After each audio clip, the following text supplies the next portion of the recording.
வருகை தந்திருக்கின்ற திரு டாக்டர் அவர்கள், சையத் அலி அவர்கள், உங்களுக்கு பல்வேறு துறைகளிலே அவர் பரிச்சயமானவர். இறுதியாக குருநானக் கல்லூரியிலே ஹெச்ஓடியாக இருந்து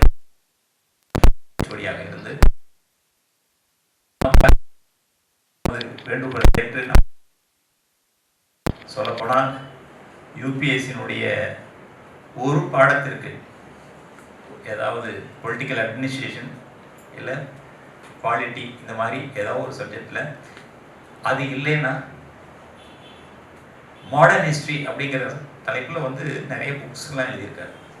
சாதாரணமாக ஒரு நம்ம விடைபோட முடியாது. 3 புத்தகங்களை எழுதியிருக்கிறார். மிகப்பெரிய அலிகார் யூனிவர்சிட்டி போன்ற பல்வேறு பல்கலைக்கழகங்களிலே டாக்டரேட் பட்டம் விட்டு அதில் பணியாற்றி நிறைய விஷயங்களை தனது அனுபவத்தையும் உங்களிடத்தில் இப்போது பகிர்ந்து கொண்டு எப்படி வந்து மிக விரைவாக இப்போ கடைசியாக கூட ஒரு ஆஃபீஸர்ஸ் அகாடமியில் இவங்க தான் வந்து இது பண்ணுறாங்க. நம்ம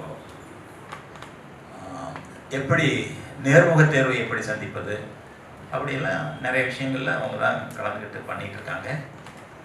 நிறைய அவருக்கு ஆப்பர்ச்சுனிட்டி இருக்குது. இருந்தாலும் இதை ஒரு சேவையாக, சர்வீஸாக நமக்கும் அதை வழங்க வேண்டும் என்கிற கோரிக்கையை வைத்தார்கள். அதையும் நாம் ஏற்றுக்கொண்டு உங்களுக்கு இன்றைய தினம் அவரை அறிமுகப்படுத்தி இருக்கிறோம். அவரை இந்த நேரத்திலே மீண்டும் ஒரு முறை வருக என வரவேற்று கௌரவிக்க வேண்டும் என்கிற வகையில் அகாடமியின் சார்பிலே, ஒப்பியார் நினைவு தொண்டு அறக்கட்டளையின் சார்பிலே அவரை கௌரவிக்க இருக்கிறோம்.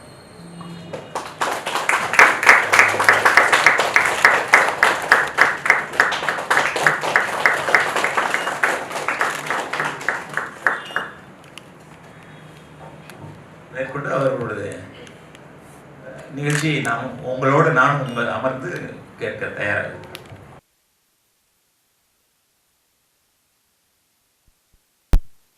And you will know about me. That is my introduction. So my name is, it is written here. It's written here. You just have to write Chennai, India after that. Go and put it in the Google browser bar, and then you will discover me who I am. You can go to the YouTube, you can go to Twitter account, you can go to the Facebook, and you can go to the general Google bar. So that's enough. So I don't have to talk much about myself, and I don't have to do that. I am very happy and very pleased.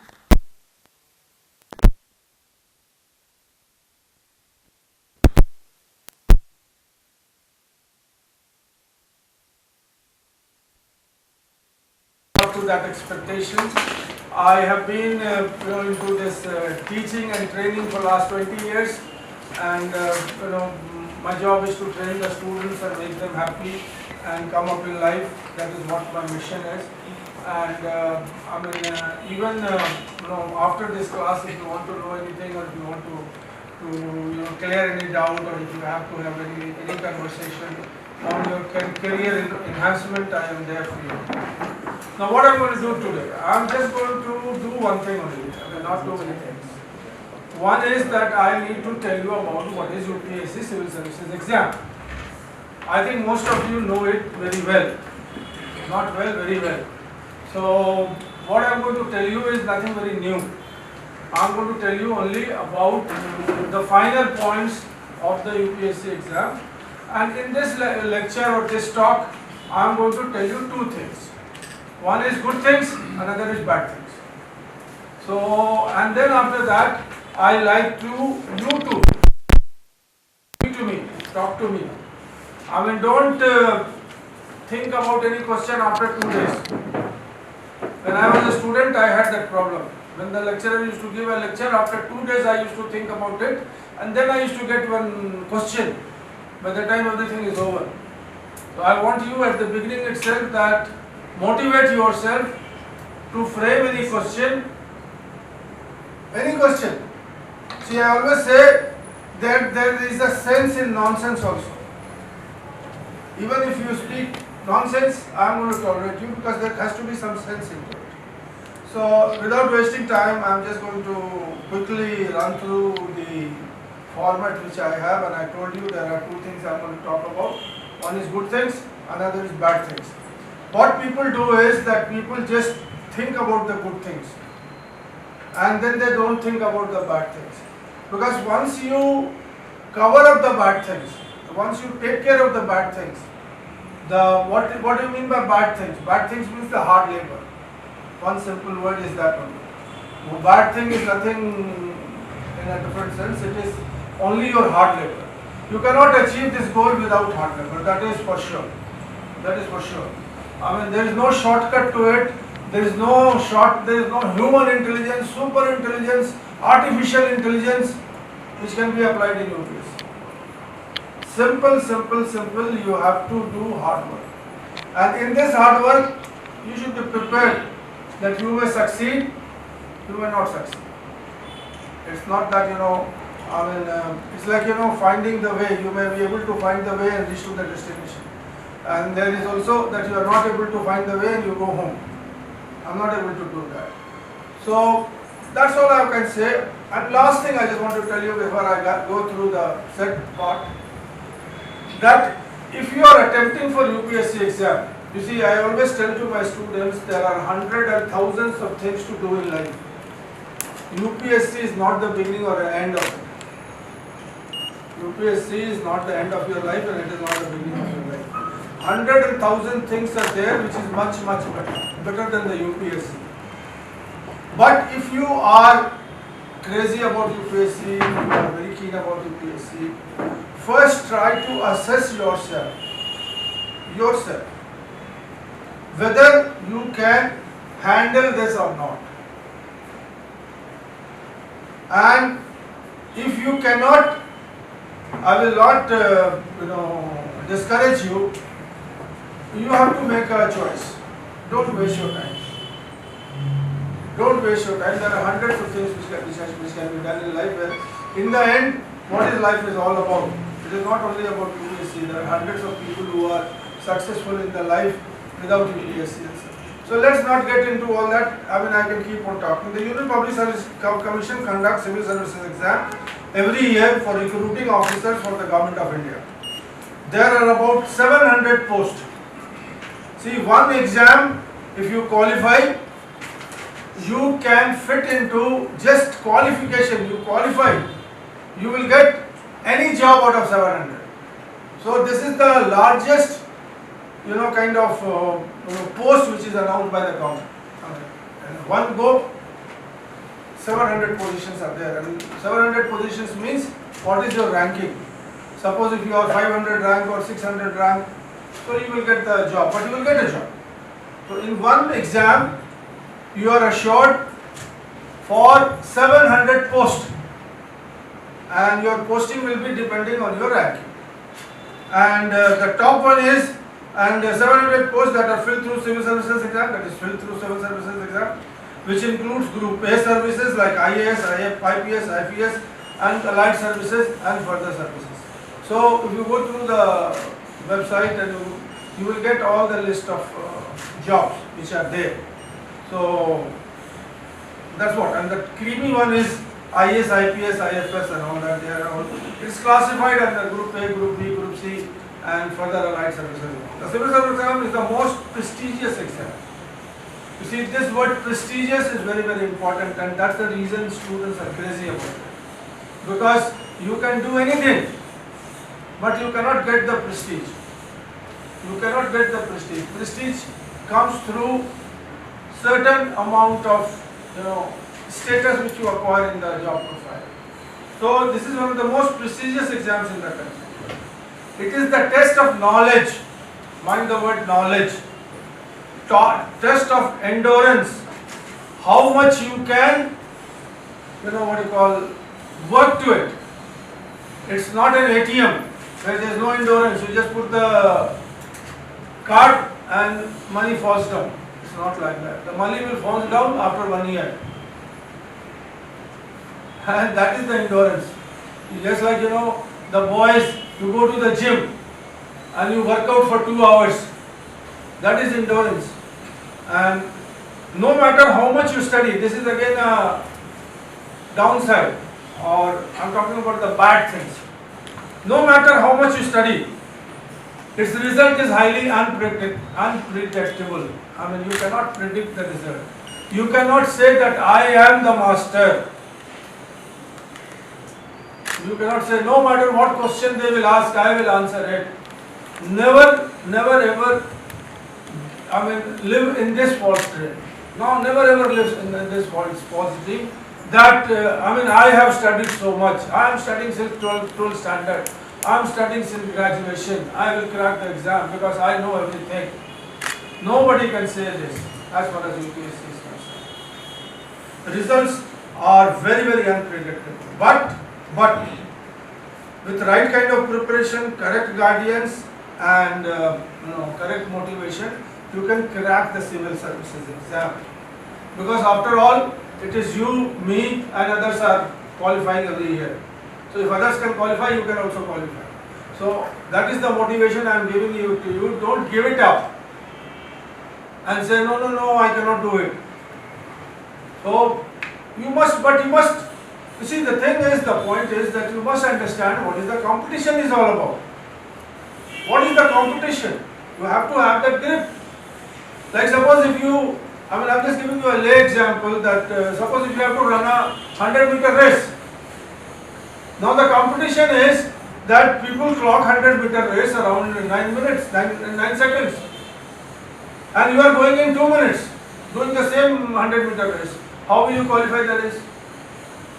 So you must understand what is the competition, what is the level of the competition, how much preparation you require to handle it. So how much? Now the part of it which you all civil services exams is held in 3 stages: prelims, mains, and interview. In prelims there are 5 lakhs to 8 lakhs candidates who appear for prelims exam. You must understand this. And all of the 8 lakhs or 5 lakhs people are not writing the exam to have a ticket into Chepak Stadium. They are not writing it for watching a cricket match. They are writing it for qualifying the civil service exam. And in this, whatever the crowd is, because again you don't get overwhelmed, no 8 lakhs competition, 5 lakhs competition and all. I mean, most of the people who fill the form never go to the exam hall to write the exam. There will be thousands like that who will never go to because they are not prepared. They think that no, I am not ready. So 2-3 lakhs, they fill the exam is 5 lakhs and or 8 lakhs, whatever it is. So now whatever the number is there, out of that the prelims exam selects only 5,000 people. Out of 5 lakhs, 10 lakhs, 8 lakhs, 6 lakhs, every year the numbers differ. 5 lakhs is the amount of people who have filled up the form. Not those who are dreaming to write the exam, who has actually filled up the form and submitted along with the DD. So that is the number which actually counts. So 5 lakhs and all, average 5 lakh people there. Now out of 5 lakhs, only 5,000 people are selected. And this exam of prelims happens every May on the last Sunday of the month, May month every year. And it is a matter of a day, first session and second session, that's all. And in 4 hours time, 2 plus 2, 2 in the morning and 2 in the afternoon, your fate is decided. And within 1 week, you will be able to know, are you going to write it again next year or you are in the second stage. So matter is over in 1 week's time, no matter how many years you have prepared. So the first exam is an exam which I call, in my way of calling it, it's like the UPSC is throwing a big net in a pond to catch the fishes. And these fishes are those fishes which they have to catch and throw it away. They will only pick 5,000 people. So here the test is how you have to be not in the net which the UPSC has laid to you to catch you and throw it out. you have to avoid that net and become somebody, one person, because here the marking, ranking is not counted. So you just have to, you can be 500, last person, 400, 999 will also be at the same stage as the number 1, the topper.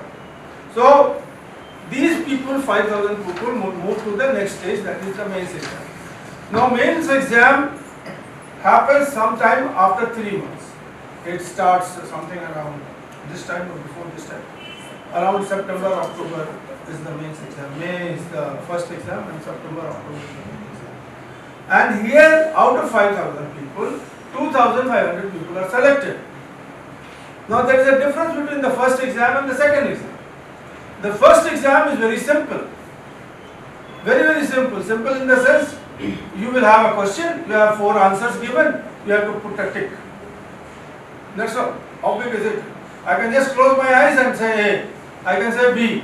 Matter is over. Whether you will be selected or not selected, that is not your choice.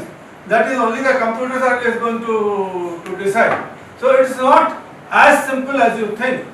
But then it is simple in the sense that you have the answer in front of you. You have the question also and you have the answer with you. And there is no guessing. You cannot guess. UPSC is much sharper than you, and it is much intelligent than you. As I told you, it is a test of catching the fishes and throwing them out. And it is your intelligence, your knowledge which is going to work here, and you have to avoid that. So that's it all about. So now that is the first stage. The second stage is totally a different ball game altogether. It is the test of your writing abilities. There will be a question and you have to write then and there on the spot. And it also has word limit. You cannot write a book which you cannot do in 2 hours. So you have to write, there is a space there. In that space, the word count is given there, and you cannot write over the margin, neither this side, neither that side. Within the margin you have to write, and you have to write the answer in a clear-cut way, given the word count. It's also a very specialized thing, which you cannot do once just going there and then start writing. You have to do a lot of practice to it. And mind you, whatever you are writing should not be nonsense. And here the competition starts. You will be marked. You will be marked for whatever answer you give, and eventually it will be tabulated that in this paper you got this mark and subsequently other things. So this is the exam of your writing, and how good is your handwriting, how legible is your handwriting, how good you are in telling, you see, you are not writing for yourself. It is not a letter, it is not an email, it's not a WhatsApp message. You should never write in WhatsApp style like WOU. I write you. Matter is over. You understand, I understand, that is over. But in UPSC civil service exam you cannot do that. I have so many students who I am teaching, they are writing their answer paper in the exam in WhatsApp type terminology. Now what teacher will do, you tell me? You need to understand that you have to write your answer to impress the teacher or the examiner. And you need to understand this also, that the examiner is not as intelligent as you, though he may be. But you have to tell him that I am making you understand what I want to tell. You should not bite your ideas and keep it in your head. You should express it in your hand and in your answer and tell him this is what I want. There may be certain questions, I am just telling you hypothetically. Which of them likes to know your opinion? Your opinion. So you should, that is also a test. What do you think about it? I am not going to give you any examples of that, but there can be 100 things. There can be 100 things that needs your opinion. I mean, I just leave it here because give me an example and all will be giving me into trouble. So every year, out of this 2,500, and the third point is this exam, written exam is of 750 marks, and you have to score at least 1500 out of 750 in order to be in the qualifying list.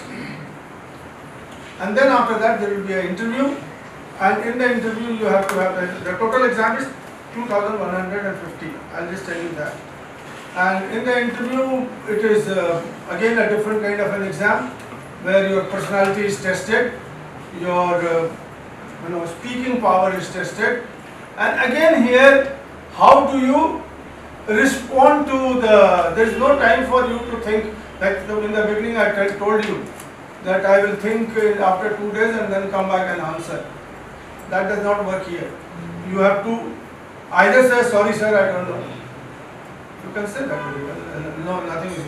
And here no negative marking is there, and here, I mean, it is well understood that you don't have or nobody has answer to everything in the world, every problem in the world.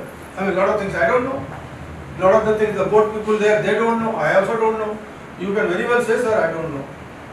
It's valid. I mean, it's not that your marks will be cut. But then, how you say I don't know? I mean, you start being shy and this, and start saying like this, and start doing this, and all. And later on, you come with a blank face saying, sir, I don't know. That gives the examiner a bad impression. You have to just smile and tell them, sir, I don't know.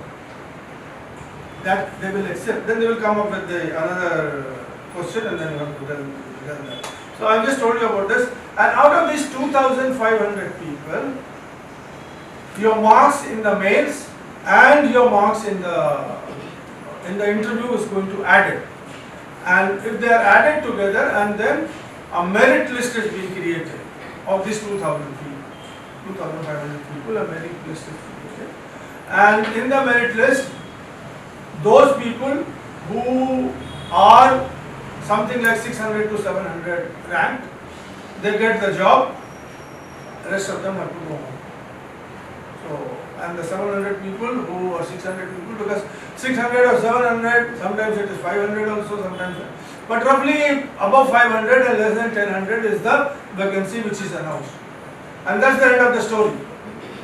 You are in the job, and then you don't have to study, you have to do whatever they ask you to do in the job, you have to do, and the rest of the life you finish your job, and then you retire, and then you go home and do whatever you want to do. So now, UPSC releases the notification for the eligibility criteria in their website in the month of February. So the process of this exam starts in February every year. The website issues the notification, and then you have to wait for that notification, because notification is not the same every year. Every year there may be some change, because last year it was there, 5 years it was there. It's not like that. I mean, if you are writing the exam in 2024, you have to wait for February when the UPSC exam issues a notification. And you have to go through it minutely, 1 time, 2 times, 3 times, to understand what they say. There are a few things which are constant, which never changes, and there are other things which may change. Like for instance, the vacancy. Now the vacancy is decided by the UPSC on the basis of the requirement. So sometimes the vacancy is over 700, sometimes the vacancy is only over 500. Especially again, the vacancy for IAS, which is the most prized job in UPSC. Sometimes it is 125, sometimes it is 75.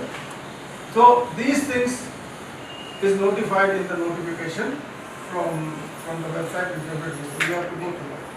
Now age limit is 21 to 32. You have to be 22 in the month of February of whatever year and all. 21, and then you can write the exam. Educational qualification is, and you can go up to 32, after that you are not eligible. Maybe some people who have some quota and all that, they are eligible. But on the general basis, you have to write till 32. But my advice to you is, don't get into 32 business, because 32 is too late for you. You are starting, because when I was writing the exam, in my time I told you that every year the things changes and UPSC changes its rule every 1 or 2 years. That time we had 21 to 23.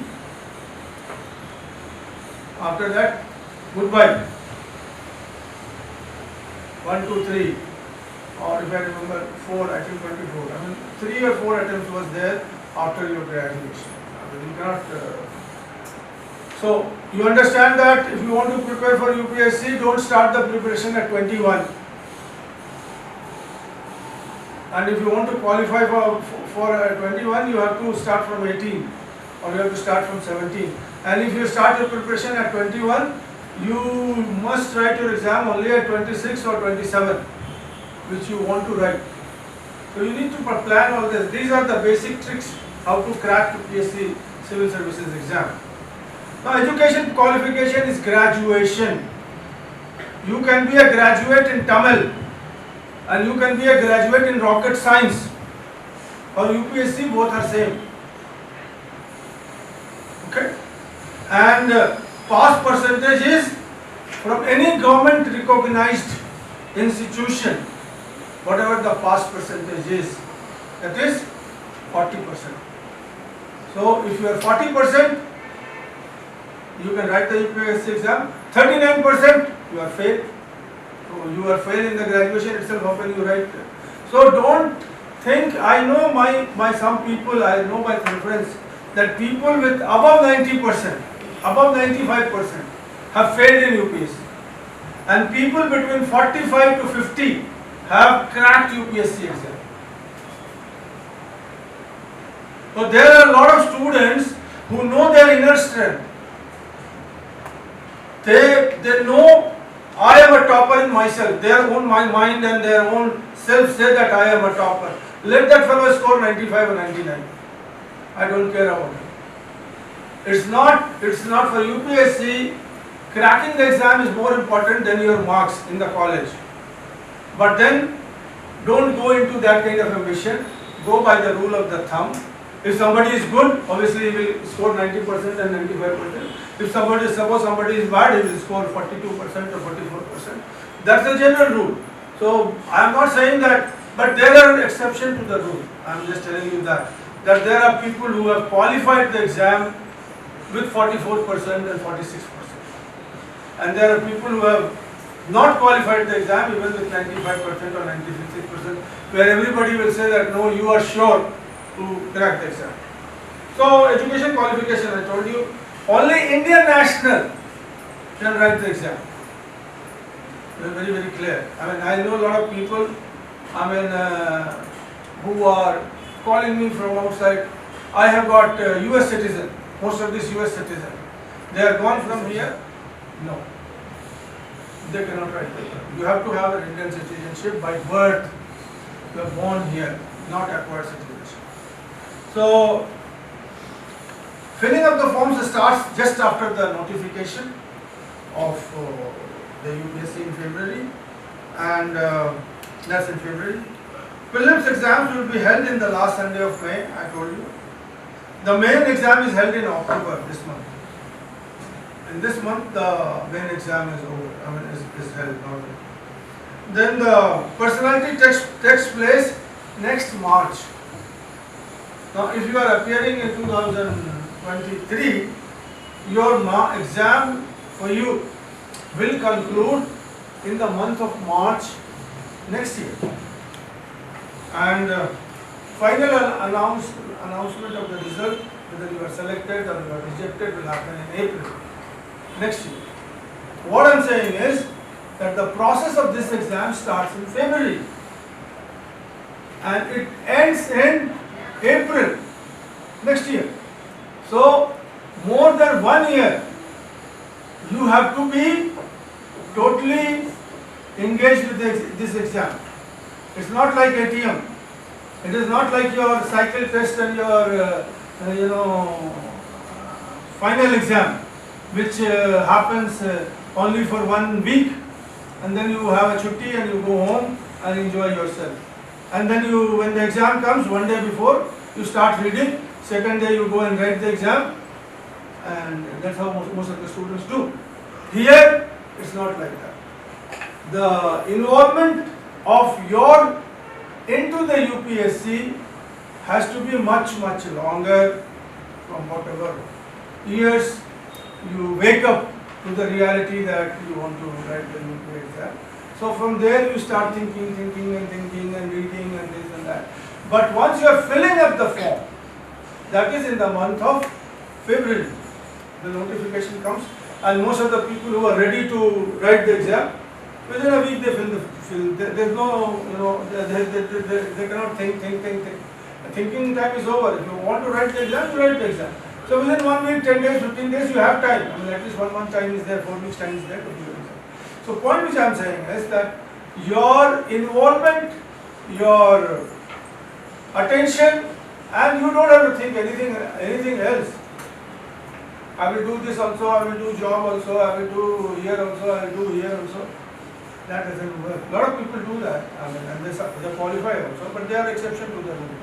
So, final exam result is announced in the month of April, and in that month of April, whether you are going home or whether you are going to office will be decided. And further to this is, it's a all India exam. It's a central exam, it is not TNPC. You can be posted anywhere in India and you don't have any say. You cannot say I will not go home. You can say you will not go home. Then you don't have to join the services. You just leave the services. I know so many people who said I will not go. Fine. You don't go, you stay home, that's all. UPSC will not lose anything. If at all losing, you can be sent to Assam, you can be sent to Northeast, you can be sent to Kashmir. I mean, India is India, you can be sent to Andaman Nicobar. If you want to do the job, you have to do the job, and rest of the things, how I will do this, how will I do that, that's your problem, not the UPSC. So prelim exam, now again I am rewinding. Prelim exam is the screening test. As I told you, it's only a screening test. Screen test means, in the movie, when you go for a screen test, they take 5 minutes for you to decide whether you can be on the shortlisted side or you should be just going home. So it's a screening test, and it is only of qualifying nature. It's not a competition where you will be graded and you will be ranked and all. It's only qualifying. And what is qualifying is that you have to score certain amount of marks out of the paper given.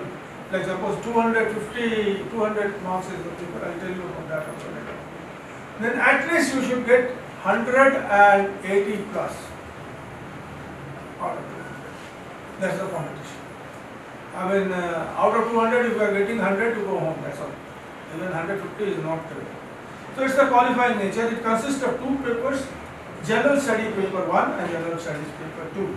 So 2 hours in the morning, 2 hours 10 to 12, 2 to 4. That is the last day of Sunday on the month of May. Your fate is decided whether you are going to be in or you are going to be out. And here, the second paper, the General Studies 2, is only of qualifying nature. It is not ranked or it is not marked. So you just have to, the test is that you have to score 40% out of 100 and 80 marks out of 200. That's it. I mean, there is no competition into it. You can score, 100 out of 100 also, 200 out of 200. But it doesn't make any sense. What you have to do is that you should not get the minimum marks less than the cutoff. So now what the main exam is, which is going to be ranked and which is going to be where merit is being made, is merit list is being made is General Studies paper 1, which is of objective type questions with 4 choices given. Among them only one is correct. Candidates are required to answer 100 questions in 120 minutes. 100 questions you have to answer in 120 minutes. And that is 2 hours. The total mark is 200. and a score of 185 plus can put you into the merit list. Okay. So general paper 2 is of aptitude test. Civil services aptitude test. It is also known as CSAT. It is also an objective type. Here you only have 80 questions and the total mark is 200. Time duration is 2 hours.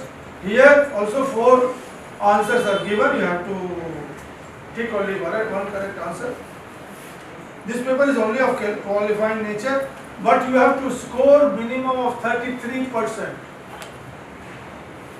If you score 32%, you are out of the race, entire race of UPSC civil services exam. You just go home, come next year. In this paper, you have to score 30% is must. Otherwise, you will be disqualified from the prelims exam. Main exam comprises of 9 papers. That's where the competition is. You have to handle 9 papers for the main exam, and this is about your written test, your test of the ability to write. So, and there are only 2 papers out of 9. Only 2 papers are of qualifying nature. What are the 2 papers? I'll tell you. 7 papers are evaluated for the merit list. In the 7 papers out of 9, your evaluation will be done and the merit list will be prepared. The compulsory paper is Indian language. That's only a qualifying language. Whatever language you speak, like for instance Tamil or somebody Hindi or somebody else, whatever language you choose and you give, that you have to write, and that is only of qualifying nature. And one Indian language. This paper is of 3 hours, marks is 300, and it is only qualifying nature, and it is descriptive in nature. You have to describe, you have to write an answer in some words. That's what it is. Number 2 paper is English. Again, it is of qualifying nature. 3 hours, 300 marks, qualifying nature, descriptive type. Now here the competition starts. Now you have general, now you have first is essay paper. I talked to you about essay paper. Yesterday I was talking to somebody. There is one paper from where your competition starts. It's called essay. And you have to write the essay in 3 hours, 250 marks, and this is a merit. Here you have to go in the merit, and then you have the descriptive merit list with the essay paper. The second paper is General Studies 1, 300 marks, 250 marks. It is also of merit and it is descriptive. Paper 3 is General Studies 2, 3 hours, marks is 250, merit and descriptive list. Paper 4 again is General Studies 3 hours, 250 marks, merit descriptive. Paper 5 General Studies 4, time 3 hours and 250 marks, merit list. Paper 6 is also, paper 6 is optional, 3 marks, 3 hours, 250 marks, and merit and descriptive. So now here in the paper 6, your optional subject comes. What is your optional subject? Optional subject is divided into 2 parts, optional 1 and optional 2. And these are also of 3 hours mark, 250 each. And they are all of descriptive. And optional paper is one which you have to choose. There are, I don't know, 350 optional papers are there in the notification. Out of that, whatever you feel you are convenient, mathematics, chemistry, physics, law, commerce, and any number of things, history, physics, all political science, all of those. No, there are 45 optional subjects. 45 optional subjects is given in the notification, and you have to go through the 45, and suppose your paper which you like most is not there, then better don't fill the form. Like I want to take up cookery, and cookery is not there in the list, what you will do? Well, you have to pick up a paper which is there in 45 given paper. So there are 4 general studies paper. Here is the competition. There are 4 general studies paper. Paper 1, paper 2, paper 3, paper 4. And these out of 1750 marks, this 4 general studies paper is of 1000 marks. So main competition is here only. The 2 optional paper which you are going to write, now the things have changed. Now earlier in my time I have to take, or during my days I have to take 2 optional paper, different option. Like I used to write the exam with history and sociology. Now sociology is totally different subject altogether. History is totally different altogether. So there is no relationship between this and that. But then you have to master, you have to study. I mean, you have studied your history in your undergraduation days and in your post-graduation days. Like that, you have to acquire that much of capabilities of understanding the other subjects. So now that has been revised. Now you have only 1 paper, and that is divided into 2 parts. So that is it. And then you have 500 marks. I told you 1000 marks for 4 general studies paper, 500. So 105, 150 is there. I mean 1500 is the mark. And then you have an essay paper. It's the most dangerous paper right now in UPSC, in the main exam. It comprises of 250 marks. So the total main exam marks is 1750. 1750. Anybody who think he can score above 1500 can have a breathing space that he will be qualifying to the interview stage. The interview and personality test. Candidates are interviewed by a competent board in the last phase of the exam, which is of 275 marks. Now this 1750 marks is one side and 275 marks is on other side. Now how much you score out of 275 will be added to 1750. I mean, suppose you score 1500 marks out of 1750 and you score 100 marks in 275. So your total score is 1650. So now that 1650 is going to be put in the merit list and your rank is going to be decided. And one thing about interview is that now again the rules of the game has changed. Now you can answer in the interview in the language which you prefer. In the language you prefer. Like for instance, I don't know English. Now it is no more compulsory. Earlier during my time, compulsory was English. English is the only medium of interview. The board people will ask you a question in English, you have to answer the question in English. You cannot speak any other language. Now that rule has changed. Now there will be an interpreter, like for instance, your audience, the board member will speak in English, translator will translate in Tamil.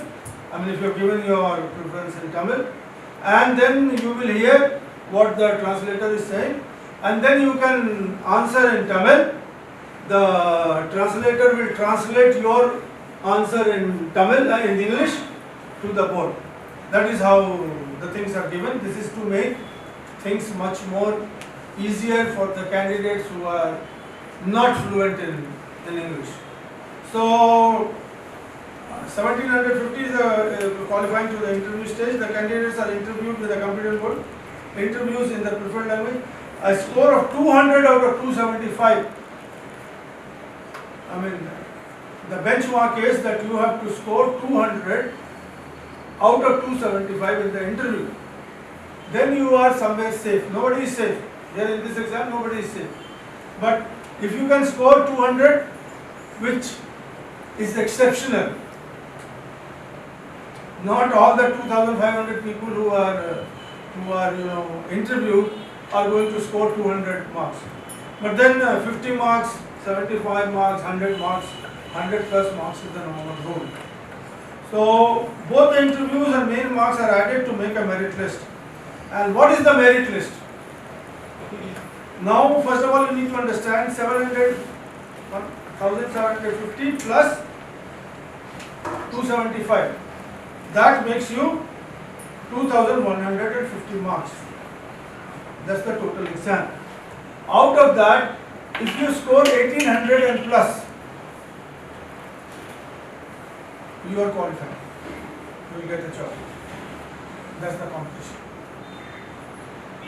The total, like 100 marks question paper is there, and you have to score 40% to pass. Right? 40 marks you have to score to pass the exam. Here, the competition is in 2150. You have to score 1800 and plus, and that will be give you a job. Now, big things here. Big things. I'm getting tired.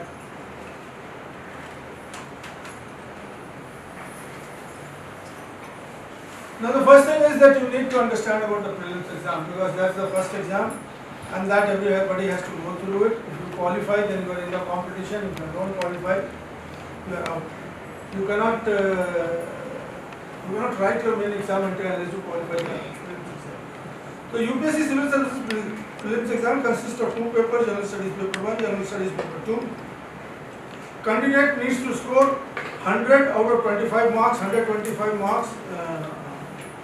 Out of 125 marks is the paper, one paper. Out of 200 to qualify the GS paper 1.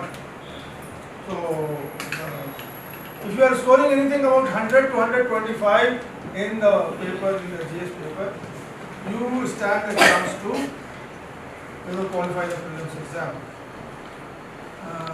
And the second paper, I told you, you have to score only 33%, that is of qualifying nature, and it is not going to count in. It is compulsory to attend both the papers. In the prelims, you cannot just write one exam and go home. You have to attend both the papers, then only you will be counted to be in the competition.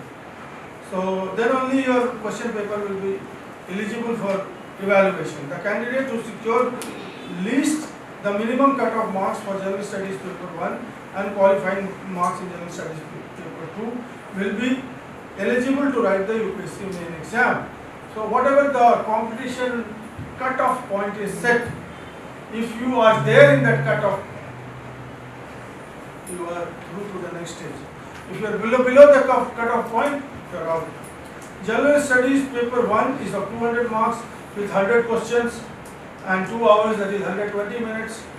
And this is of objective type with 4 choices, only one is correct. There is negative marking. This is again a big catch. Like if you say that, oh, ABCD, 4 things is there, I'll just correct D, I'll say B, I'll say A. In the end, what will happen is, all your correct marks and all your incorrect answer will cancel each other and you get 0. So if you don't know the answer, better leave it rather than going for negative mark. Once you write a wrong answer, you will be penalized for giving a wrong answer, and you will get a negative mark. So on one side, like suppose, the 200 marks is there, and 50 questions you have said wrong answer, 50 questions you have said right answer. Now the wrong answer you will be penalized for negative marking, and that will be added up. So how many marks you have negative marking? So say 25 marks or 50 marks, and how many you have said correct. So from the correct, your wrong answers will be decided. So finally your score will end up to be being out of 200, something like 50 marks, and you are out. So General Studies paper is one of the 200 marks, 100 questions, minimum 2 hours, the objective type, 4 choices. There is negative marking for wrong answer, while General Studies paper 1 is the merit rank. So all your focus has to be on the General Studies paper 1, because that is what is going to decide your next stage. And the second one is only for qualifying. So General Studies paper 2, again you don't have to take it light. Again you don't have to take it light. It is one of the toughest paper as far as prelims exams are concerned. Toughest and easy also. Because if you know the paper, it can be easy for you. And it is about aptitude test. And let me tell you what is aptitude test. Aptitude test is a train is going at 100 km speed. Another train is going at a 220 km speed. Third train is going at 200 km speed. Like that only the question will be framed. And in the end will say which train is the fastest train. And you have ABCD. And you will break your head comprehending which train, this train. Ram is of 28 years age, his father is of 30 years age, 60 years age, his mother is of 20 years of age. Like this only the aptitude test is all about. And you must have a hang of it. And mind you, a whole lot of people, a large number of people are not able to get even 33 marks. Not even 33 marks. A lot of people, because the people who are trying for the UPSC exam do not have that aptitude. It is the test of your IQ. It is the test of your intelligence. It is the test of your reasoning. It is the test of your how quickly you move your mind. And it is an aptitude test. It is a mathematical kind of a thing where you have to know the formulas and you have to know the. So a lot of people, and there is a lot of protest also in India, especially from North Indian students who don't like to take this test because they just don't know how to handle it. But it's very easy. It's very easy, provided you have applied your mind and you have done the sums, you have done the worksheet, you have gone through the pattern of the exam, of the syllabus and the exam, and then you have worked on it. It's very easy. It's not.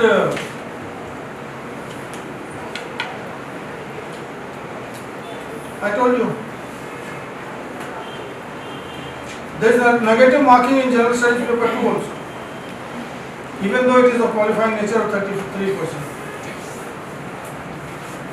Candidates will be disqualified if he fails to score 33% in the General Studies paper 2. Now UPSC has a syllabus both for the prelims and for the mains. So don't think that nobody should even think of attending the UPSC exam without going through the syllabus. 100 times you have to go to the syllabus. Take 1 week for reading all the syllabus which is there. The UPSC syllabus comprises of multiple topics under different subjects. General Studies paper 1 in the mains. Current events, national and international importance, history of India, international movement, geography of India, world, physical, social, economic geography, Indian polity and governance, constitution, political system, Panchayati Raj, public policy, rights, issues, etc., general issues on environment, ecology, biodiversity and climate change, economy and social development, sustainable development, development and poverty, inclusion, demographic, sector initiative, general science. So, I'm going to skip all this. Pattern is based on studying, so it is difficult to predict the UPSC prelims weightage. You cannot, in the prelims exam, a lot of people, since it is very huge syllabus and nobody can cover the syllabus in one's lifetime. That is the. So what they do is that they do, most of the students who are seated, they do selective study. Because what they do is that they go to the previous year questions and then they find out which part, which segment has the most of the questions. And they study that portion, skip a lot of them. So, but it is very, very difficult to predict which year the UPSC will give weightage to which subject. But history, geography, polity, economy is important subject in the UPSC and sizable questions are asked from these subjects. Among them, current affair tops the list and major portion of the question paper is dedicated to the current affair. Now the current affair is not one day study. You have to read daily newspaper, at least 2 to 3 newspapers to build your strength in current affairs. Negative markings in the prelims. For every incorrect answer, 1/3 of your marks. 1/3 of your marks. Suppose your mark is of 2 marks is there. A question is of 2 marks. So 1/3 marks will be deducted if you have written negative. It is not that the full marks are not deducted. 1/3 or the total marks allocated to that questions are cut. No marks will be deducted if the question is left unanswered. So if you are leaving unanswered, you are not answering, negative marking does not allow, does not apply. But then, like suppose the question is of, each question is of 2 marks, I am just telling you. You leave one question. That means from 100 marks, your 2 marks will be deducted. You will not be given any marks for leaving the question unanswered. You need to understand that also. No marks will be deducted from the question left unanswered. For General Studies Paper 2, candidates earn 2 marks for General Studies Paper 2 CSAT in the afternoon, and you will be given 2 marks for the correct answer, and 0.66 will be deducted from your each incorrect answer. General Studies Paper candidates have to score above 33% already to CSAT is not counted in the merit list exam. Candidate will be allotted 2.5 marks. Oh, that was the 2 marks will be given in the General Studies Paper 1, and deduction is 0.66. In CSAT Paper 2 General Studies, 33 marks you have to score, and each correct mark will be 2.5 marks for correct answer, and 0.833 marks will be deducted if you have given a wrong answer, incorrect answer. How much marks is required to clear the prelims? That is the most fundamental question which every student will ask. How much marks are there? So the candidate has to score above the cutoff mark that is set that year. So usually a score of 100 and 125 out of 200 can be thought as safe to qualify the prelims exam. For the General Studies Paper 1, out of 200 marks, you have to score 100, more than 50%, or more than 55%. So cut-off marks for the prelims exam.